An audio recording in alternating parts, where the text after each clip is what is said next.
सर्व काय माहिती असतं माणसांना एखाद्या व्यक्तीबद्दल, की हा व्यक्ती कसा आहे, ह्या व्यक्तीचा स्वभाव कसा आहे, ह्या व्यक्तीचं चरित्र कसं आहे, हा व्यक्ती काय करू शकतो, किंवा हा व्यक्ती हसवा आहे का, हा व्यक्ती खरंच आपलेपणा जाणणाऱ्यातला आहे का. परंतु ह्या गोष्टी आपल्याला माहिती असताना सुद्धा आपण काय करतो की आपल्याला लगाव झालेला असतो त्या व्यक्तीचा, किंवा आपलं त्या व्यक्तीवर निस्वार्थ प्रेम असतं. आणि या निस्वार्थ प्रेम जे असतं ते माणसाला आंधळ करतं. समोरचा व्यक्ती चुकतोय किंवा समोरचा व्यक्ती स्वार्थासाठी आपल्याला जवळ करतो ते ऑलरेडी माहिती असतं आपल्याला.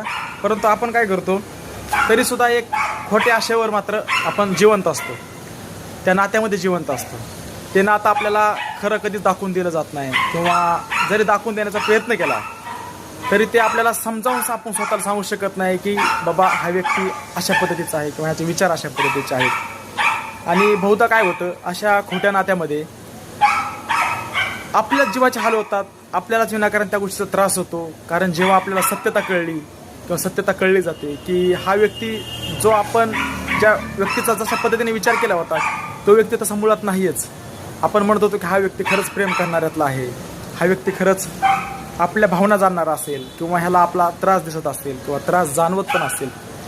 परंतु ॲक्च्युली ज्यावेळेस आपल्याला कळतं ना की ह्या व्यक्तीला आपल्याबद्दल काहीच घेणं देणं नाही, आपण रडलो काय, आपण हसलो काय, आपण चुकलो काय, आपण बरोबर काय असतो, ह्या व्यक्तींना काहीच फरक नसतो पडत. आणि ज्या लोकांना एखाद्या व्यक्तीचा फरक पडत नसतो त्या व्यक्तीच्या आयुष्यामध्ये आपलं काही स्थान नसतं.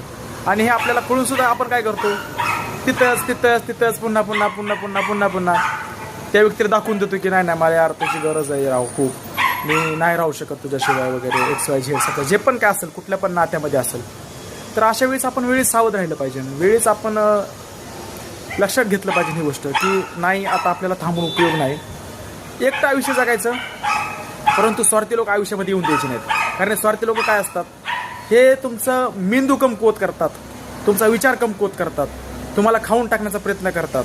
खाऊन टाकणं म्हणजे मी म्हणणार नाही की तुमचं शरीर खातील किंवा तुमचं पैसा खातील, परंतु तुमचे जी चांगले विचार होते किंवा जो बघण्याचा दृष्टिकोन होता किंवा तुमच्याबद्दलचं जे मनातलं प्रेम होतं हे सुद्धा हे लोक संपून टाकू शकतात. इतके हे लोक विषारी असतात, हे लोक घातक असतात. आणि म्हणून अशा लोकांपासून आपण स्वतःहूनच माहिती करून घेतलं पाहिजे आणि आपल्याला दिसलं पाहिजे, स्वतःला जाणवलं पाहिजे, समजलं पाहिजे. अशा लोकांमध्ये राहून विनाकारण आपण चांगले असताना कुठंतरी आपल्याकडून सुद्धा ह्या विचारांमध्ये राहून त्या विचाराचे आपण सुद्धा होऊ शकतो. त्याच्यामुळे अशा विचारांच्या लोकांसोबत राहून आयुष्यामध्ये फायदा नाही.